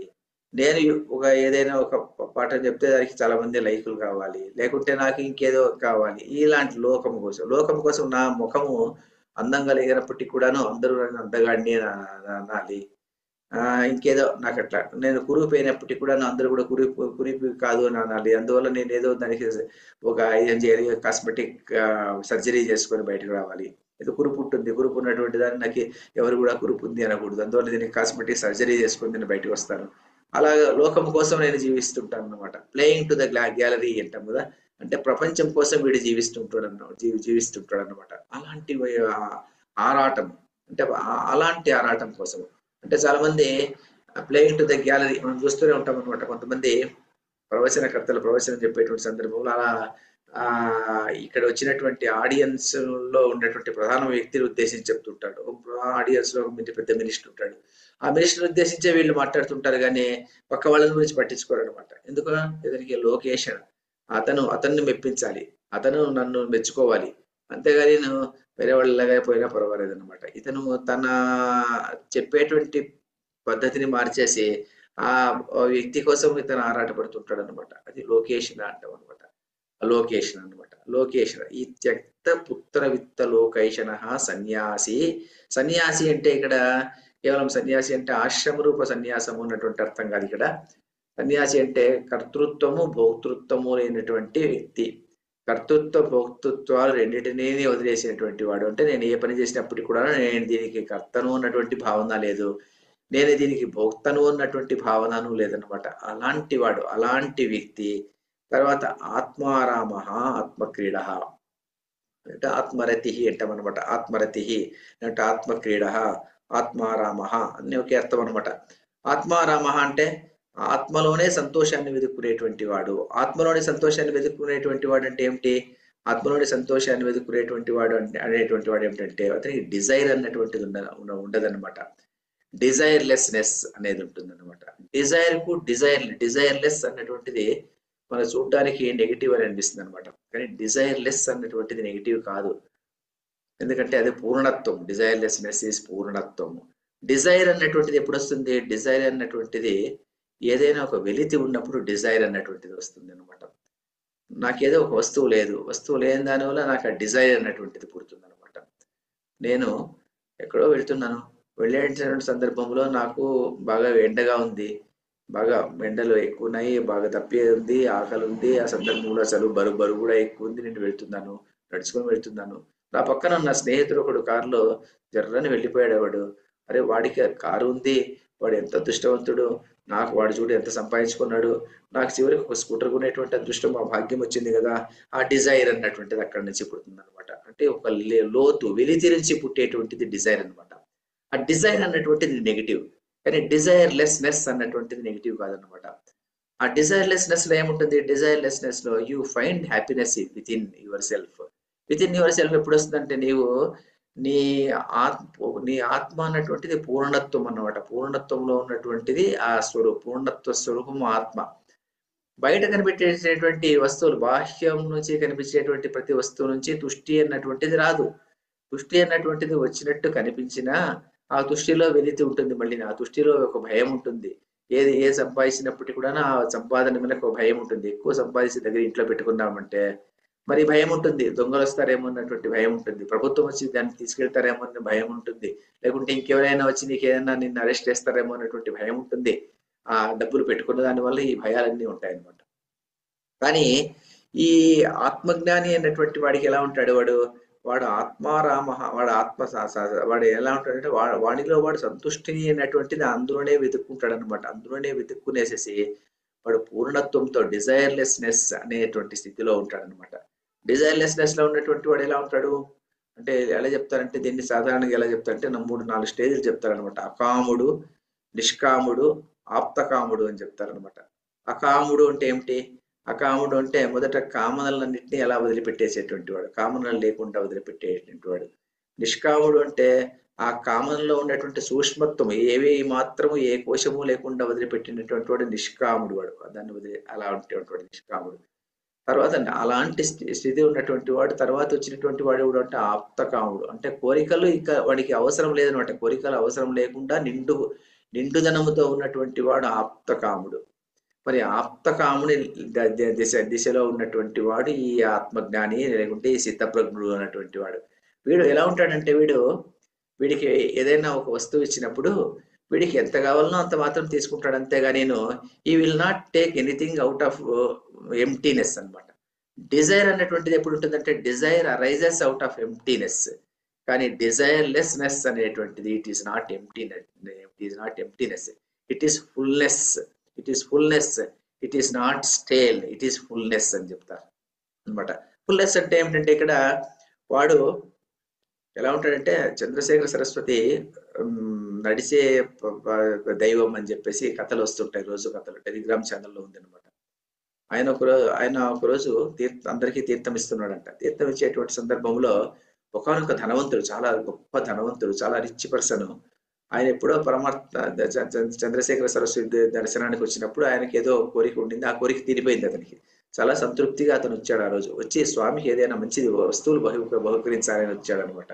వచ్చి ఆయన ఏం చేశాడంటే, ఆయన రత్నాల వ్యాపారి కాబట్టి రత్నాలన్నీ తీసుకొని వచ్చేసి ఆ రత్నాలన్నీను అతనికి ఒక పెట్టెలో చిన్న బాక్స్ లో పెట్టేసి ఆ బాక్స్ ఆయనకి ఇచ్చి, స్వామి ఇది మీకే ఇచ్చాను, ఇందులో రత్నాలు, వజ్రాలు, వైడూర్యాలు చాలా అన్ని ఉన్నాయి, మీ ఆశ్రమ అభివృద్ధికి మీరు దీన్ని తీసుకోండి ఇది ఇచ్చాడంట. మరి ఆయన నడిచే దైవం అయినా చంద్రశేఖర సరస్వతి గారు అలా పట్టుకునేసి మరి తీర్థం వేసుకుంటూ వెళ్ళారంట. వెళ్ళేటువంటి సందర్భంలో కొంచెం దూరం వెళ్ళే తర్వాత ఒకనొక బీద ఒకడు చాలా బీదవాడు ఒకడు వచ్చి, స్వామి కుమార్తె పెళ్లి చేయాలనుకుంటున్నాను, మరి నా దగ్గర ఏమో ధనం అన్నటువంటిది ఏమాత్రము లేదు, మీరు ఏదైనా ఉపాయం చెప్తే ఆ ఉపాయం ప్రకారం నేను దాన్ని సంపాదించే ప్రయత్నం చేస్తాను, మీరు ఏదైనా ఉపాయం చెప్పండి అన్న అంట. ఆయన స్వామి ఏం చేశాడంటే ఈ పెట్టె అతని చేతిలో పెట్టి ఇందులో రత్నాలు ఏమున్నాయో తీసుకునేసి దీంతో నీ కుమార్తె పెళ్లి ఘనంగా జరిపించుని ఇచ్చేశాడంట. మరి ఇక్కడ ఉన్నటువంటి ధనవంతుడు చూస్తూనే ఉన్నాడంట, స్వామి అందులో ఉన్నటువంటి చాలా విలువైనటువంటి ఆభరణాలు, రత్నాలు ఉన్నాయంట, మరి అవి ఉంటేనే కదా వాడు పెళ్లి చేయడానికి అవసరం, నాకెందుకు, నేను సన్యాసిగా ఉన్నాను కదా, సన్యాసిగా నాకెందుకు ఈ డబ్బులంతాను అని చెప్పేసి అతను ఇచ్చేసాడంట. అంటే ఏమిటంటే ఇక్కడ ఆత్మతుష్టుడు అంటే తనలోనే సంతృప్తిని వెతుక్కునేటువంటి వాడు, బాహ్యలాభ నిరపేక్షుడు అయినటువంటి వాడు. బాహ్యం నుంచి వచ్చినటువంటి వస్తువు ద్వారా నాకు తృప్తి వస్తుంది అనుకోకుండా అంతర్గతంగానే నాకు సంతృప్తి ఉంది అన్నటువంటి వాడు పూర్ణుడు అంటే డిజైర్లెస్నెస్ స్టేట్ అనమాట. డిజైర్లెస్ స్టేట్ అంటే ఏమిటి? ఆప్తకాముడు. డిజైర్లెస్ స్టేట్ అంటే ఈజ్ ఫుల్ ఆఫ్ హ్యాపీనెస్. వాడికి అసలు కోరికలే లేవు, కోరిక లేనటువంటి స్థితిలో అతను ఉన్నాడు. కోరిక లేనటువంటి స్థితిలో అతను ఉన్నటువంటి వాడికి జగత్తంతా ఇస్తారన్నప్పటికీ కూడాను నాకు అవసరం లేదంటాడు అతను. ఎందుకంటే నాకు ఎంత కావాలో అంతే తీసుకుంటాడు. అంటే ఏమిటి అని ఏం తీసుకుంటాడు? పైన చెప్పాడు, శరీర ధారణ నిమిత్త విశేషేచ సతి, అంతే. శరీర ధారణకి ఏం కావాలో అంత మాత్రమే తీసుకుంటాడు, అంతేగాని అంతకన్నా మించి అతను తీసుకోడు అనమాట. అందువల్లనే ఒక చిన్న కథ మనకు చందమామ కథల్లో వచ్చేదనమాట. నేను చాలా చిన్నప్పుడు సుమారు 8వ క్లాస్ 9వ క్లాస్ చదివేటువంటి సందర్భంలో చందమామలు ఆ కాలంలో అలాంటి మంచి మంచి కథలు రాసేటువంటి వాళ్ళు, గొప్ప విద్వాంసులు ఉండేటువంటి వాళ్ళు, వేదాంతం చదివినటువంటి వాళ్ళు, పురాణాలు సాహిత్యం చదివినటువంటి వాళ్ళు చందమామ కథలు కూడా రాసేటువంటి వాళ్ళు. కానీ ఇప్పట్లాగా ఏదో ఒక ముఖదంపుడు కథలు కాకుండా మంచి కథలు రాసేటువంటి వాళ్ళు అనమాట. ఆ కథ ఏమిటంటే, ముగ్గురు విద్వాంసులు ఒకనొక రాజు దగ్గరికి వెళ్తారంట. వెళ్ళినప్పుడు ఆ రాజు ఆ ముగ్గురు విద్వాంసులను పరీక్షించి ఎవరు నిజమైనటువంటి జ్ఞాని నిర్ణయించాలి అని మంత్రి చెప్తా అంట. సరే మంత్రి ఏం చేస్తా అంటే సరే వీళ్ళ ముగ్గురికి భోజనం వడ్డిస్తాము, అప్పుడు కనుక్కుందాము అని చెప్పేసి ముగ్గురికి భోజనం వడ్డిస్తాడు. భోజనం వడ్డించినప్పుడు అందరికీ ఒక్కొక్కరికి రెండు రెండు ముద్దలు అన్నం సంగటి ముద్దలు వేస్తారు. సంగటి ముద్దలు వేస్తే మొదటి వ్యక్తి ఆ రెండు ముద్దలు తిన్న తర్వాత నాకు తుష్టి కలిగింది, సంతోషమైంది అని చెప్పేసి రాజుల దీవిచ్చి చేయగడుకునేదానికి వెళ్తారంట. మరి మిగిలిన వాళ్ళు కూడా అప్పటి తినేసి ఉంటారు. అప్పుడు మంత్రి అంట అయ్యో నేను ఏదో మీకు ఒక మంచి స్వీట్ ఉంది, చాలా రుచికరమైనటువంటి ఒక స్వీట్ రాజా ఆస్థానంలో ఉంది, అది వేసేది మర్చిపోయాను అని చెప్పి దాన్ని తెచ్చి వడ్డించేదానికి వస్తే మొదట అతను అంట నాకు దృష్టి జరిగింది, నాకు సంతోషంగా ఉన్నాను, నాకు శరీరానికి ఎంత కావాలో అంత నేను తిన్నాను, ఇంకా ఎంతకన్నా నాకు అవసరం లేదు అని వేసేసి ఆయన వేయించుకోలేదు అనమాట. రెండో వ్యక్తి ఏం చేశాడు, రెండో వ్యక్తి మూడో వ్యక్తి వేయించుకున్నారు. వేయించుకునేసేసి వాళ్ళిద్దరూ తిన్నారు. తిన్న తర్వాత ఏమైపోయిందంటే రెండో వ్యక్తి అక్కడికి చేయగడుకునేసాడు అనమాట. మళ్ళీ మూడో వ్యక్తి ఏం చేశాడంటే అంటే వచ్చేదాన్ని కాస్త ఎక్కువ అడిగి వేయించుకునేటువంటి ఉద్దేశం రెండవ అతనికి లేదు. మూడో వ్యక్తి ఏం చేశాడంటే ఇంకొక స్వీట్ నాకు వేయండి అన్నాడు. ఇంకో స్వీట్ నాకు వేయండి అని వేయించుకొని తిన్నాడు అతను. మరి మంత్రి వచ్చి చెప్పాడంట మూడో వ్యక్తి అన్నట్టు వ్యక్తి అతను అదే ఆత్మజ్ఞాని కాదు అతను, ఎందుకంటే అతను విద్వాంసుడు కాదు అతను, ఎందుకంటే అతను ఆ కోరిక అన్నటువంటిది చాలా బలంగా ఉన్నటువంటి వాడు, ఇంకా కావాలి ఇంకా కావాలి అని కోరుకునేటువంటి వాడు. రెండో వ్యక్తి ఎలాంటి వాడు, వచ్చినటువంటి వాడు వచ్చి ఎంత వేస్తే అంత తిని తృప్తిగా ఉండేటువంటి వాడు, మధ్య మార్గంలో ఉన్నటువంటి వాడు. మొదటి వ్యక్తి ఉన్నాడు కదా వీడు, ఇతడు ఎలాంటి వాడు, వాడి ఇంకా అక్కడికి అలం ప్రత్యయవాన్, ఇక్కడే ఇచ్చాడు కదా అలం ప్రత్యయవాన్ అని, ప్రత్యేగాత్మ స్వరూపేవ ఆత్మనేసు బాహ్యరాధ పరమార్థ దర్శనాంకు తరసరాభేన అన్యస్మాత్ అలం ప్రత్యయవాన్, అలం ప్రత్యయవాన్ నాకిక చాలు, చాలు అంటే నాకు చాలు అంతే, నేను శరీర ధారణకు నాకు ఎంతో అంత చాలు. మీరు సంగటి ముద్దలు ఇచ్చారా, అన్నం ఇచ్చారా, చపాతీ ఇచ్చారా, రాగి రొట్టి ఇచ్చారా, సంబంధం లేదనమాట. నాకు కడుపు నిండింది చాలు, అంతే తృప్తి, అంతే. నాకు స్వీట్ వల్ల ఒక తృప్తి కావాలి, ఇంకో దాని వల్ల తృప్తి కావాలి అనేటువంటి భావన తనకి లేదు. అందువల్ల అలాంటి వాడు త్యక్త పుత్ర విత్త లోకైషణ సన్యాసి ఆత్మారామ. ఆత్మారామ అంటే తనలోనే తన సుఖాన్ని పొందేటువంటి వాడు, అంటే మనం ఆత్మలోనే ఆత్మారామ అంటే ఆత్మక్రీడ, ఆత్మరతి. రతి అంటే ఏమిటంటే ఆత్మరతి అంటే రతి అంటే సంతోషము, ఒక వ్యక్తి కంపానియన్ నుంచి వచ్చినటువంటిది ఆత్మరతి అంటామన్నమాట. అంటే నేనున్నాను, నా జతకి ఇంకెవడో వచ్చి ఉన్నాడు, వాడు నాకు వాగుతుంటాడు, నేను వాడికి వాగుతుంటాను, నాకు తృప్తి ఉంటుంది, సంతోషంగా ఉంటుంది అన్నటువంటి వాడు అనమాట ఆత్మరతి. కానీ అలాంటి వాడి వ్యక్తి కాదనమాట వీడు. అంటే నాకు ఎవడో ఉండాలి అనమాట, నేను సంతోషపడాలంటే నాకు జతకు ఎవరో ఉండాలి. చాలా మంది మనం వింటుంటాం అనమాట, నాకు బోరుగా ఉంటుంది, ఇంట్లో పొద్దుబోదు, మాట్లాడేటువంటి వాళ్ళు లేరు అని అంటారనమాట, ఒంటరిడైపోయాను నేను అని చెప్పేసి. కానీ ఒంటరితనం కాకుండా ఏకాంతంలో ఉండేదాన్ని నేర్చుకోవాలన్నమాట స్థితప్రజ్ఞుడు అన్నటువంటి వాడు. కానీ వేదాంతంలో ఉన్నటువంటి వాడు ఒంటరితనాన్ని వదిలిపెట్టి మరి ఎలా ఉండాలి, ఏకాంతాన్ని అనుభవించేటువంటి స్థితిలో ఉండాలన్నమాట. ఒంటరితనానికి ఏకాంతానికి భేదం ఏమిటంటే ఒంటరితనంలో బాధ ఉంటుంది, కానీ ఒంటరితనంలో బాధ అంటే నాకు ఎవరు చూడడం, ఒంటరినైపోయాను నా జంటకు ఎవరు రారు కదా అనేదో పాట ఉంటుంది అనమాట, పాత. నేను ఒంటరినైపోయాను కదా, అయ్యో నాకెవరు మాట్లాడేటువంటి వాళ్ళు లేరు కదా అన్నటువంటి ఆ బాధ ఆ ఒంటరితనంతో సహజంగా వస్తుంది అనమాట. ఆ ఒంటరితనాన్ని ఫీల్ కాకుండా ఏకాంతాన్ని ప్రేమించేటువంటి వాడు. ఏకాంతం అంటే నేను ఇలాంటి సందర్భంలో ఉన్నటువంటి సందర్భంలో నేను ఆత్మస్వరూపంలో ఉంటాను, నేను నన్ను నేను ఎవరో కనుక్కునేటువంటి దాన్ని ప్రయత్నం చేస్తాను, నేను దానికోసం నేను నాలో నేను ఉండిపోతాను, నాలో నేను సంతోషాన్ని వెతుక్కుంటాను అనేటువంటి వాడు అన్నటువంటి వాడు ఎవడు, ఆత్మారామ లేకుంటే ఆత్మక్రీడ, ఆత్మతృప్త అలాంటి వాడు అనమాట. అంటే happiness is not there outside అని, happiness is not something which is available outside the objects, happiness is there very very within yourself అని కనుక్కునేటువంటి వాడు. అందువల్ల ఏం చేశాడంటే ఇక్కడ మనము ఆత్మలోనే మనం ఆ సంతోషాన్ని పొందాలన్నమాట. అంటే నీ ఆత్మ పరిపూర్ణమైనటువంటిది ఆత్మ, అందులోనే రసామృతం ఉన్నటువంటిది ఉందన్నమాట. ఆ రసామృతాన్ని కావాలంటే నీవు దానికి కావలసినటువంటి you dig yourself and find that రసామృతం అని, ఆ రసామృతాన్ని నీవు కనుక్కోవాలన్నమాట. కానీ నీవు ఒక రసామృతాన్ని కనుక్కోవాలంటే ఒక బోరు, ఆ రసామృతము అనేటువంటి దానికి ఒక బోరు వేయాలి. బోరు వేసి అందులోనే నీవు ఆత్మలోనే నీవు దాన్ని కనుక్కోవాలన్నమాట. కానీ అలా కాకుండా నేను ఇక్కడ ఒక గొయ్యి తవ్వి అందులో నీళ్లు రాలేదని, ఇంకొక గొయ్యి తవ్వి అక్కడ నీళ్లు రాలేదని, ఇంకొక గొయ్యి తవ్వి అక్కడ నీళ్లు రాలేదని చేస్తుంటే అంటే కామనలు అనేవి అలా ఉంటాయి అనమాట. ఈ కామన పట్టుకుంటే నాకు తృప్తి వస్తుంది అని కూడా ఇక్కడ చిన్న గొయ్యి తవ్వడము, అందులో తృప్తి దొరకలేదు, ఇంకొక గొయ్యి తవ్వడం, ఇంకొక కామన్ను పట్టుకోవడము, అందులో తృప్తి దొరుకుతుంది అనుకోవడము, అందులోనూ దొరకదు, ఇంకొక గొయ్యి తవ్వడము, అందులోనూ తృప్తి దొరకదు. కానీ ఇలా గొయ్యిలు తవ్వుకుంటూ పోతుంటే కామన్లలో అలా కామన్లోనే కొట్టుమిట్టి ఆడుకుంటూ పోతుంటే మరి శాశ్వతమైనటువంటి రసానుభూతి ఎప్పుడు దొరుకుతుంది? ఆ శాశ్వతమైనటువంటి రసానుభూతి అంటే ఇది పరమార్థ దర్శనామృత రసలాభము అన్నటువంటిది ఎప్పుడు దొరుకుతుంది? ఆ లాభం ఉన్నటువంటిది ఒకే ఒక్క చోట సూటిగా గొయ్యి తవ్వాలన్నమాట. ఆ గొయ్యి తవ్వి లోపల దాకా వెళ్ళిపోవాలన్నమాట. అది ఏమిటది? అదే ఆత్మానందము అన్నటువంటి గొయ్యిని హోల్ను నీవే నిర్మించుకోవాలి. నీవే నిర్మించుకునేసి దానికోసం నీవు ప్రయత్నం చేయాలి. అంతేగాని ఈ కోరికల వెంట పాకులాడితే సుఖం లేదనమాట. కోరికల వెంట పాకులాడితే సుఖం లేదనమాట. మనం ఈ ఆత్మారామ అన్నటువంటిది చాలా ముఖ్యమైనటువంటి వర్డ్ అనమాట. ఆ విశ్రాంతి, ఆత్మ విశ్రాంతి అన్నటువంటిది సాధారణంగా చాలా మంది ఏమనుకుంటుంటారంటే ఏదో బాహ్య వస్తువుల నుంచి దొరుకుతుంది అనుకుంటుంటారు అనమాట. నాకు రెస్టే లేకుండా పోయింది, నాకు రెస్ట్ కావాలంటే నేను ఎక్కడికన్నా వెళ్ళాలి, గోవాకు వెళ్ళండి, గోవాలో వారం రోజులు, అలాంటి ట్రావెలర్స్ ఉంటారనమాట. వాళ్ళు చెప్తుంటారనమాట, మీరు 7 రోజులు బుక్ చేసుకోండి, ఏదో 50,000 రూపాయలు కట్టండి, మరి ఇక్కడ ఎక్కారంటే మీరు రైలు విమానం ఎక్కిన రోజు నుంచి విమానం దిగేంత వరకు మీరు సంతోషంగా సుఖంగా మీరు ఆ అనుభవం అనుభవించండి, తుష్టి పొందండి అంటారనమాట. కానీ ఆ తుష్టి అన్నటువంటిది బాహ్య వస్తువు నుంచి వచ్చేటువంటి తుష్టి. ఆ బాహ్య వస్తువు నుంచి వచ్చేటువంటి తుష్టి అవసరం లేదనమాట. నీలోనే నీవు ఆ తత్వాన్ని, నీ స్వరూపములోనే నీవు ఆ సంతోషాన్ని నీవు కనుక్కోవాలి. ఆత్మక్రీడ అతను స్థితప్రజ్ఞ ఇత్యర్థ. స్థితప్రజ్ఞుడు నీవు అతన్ని చెప్పగలుగుతారు.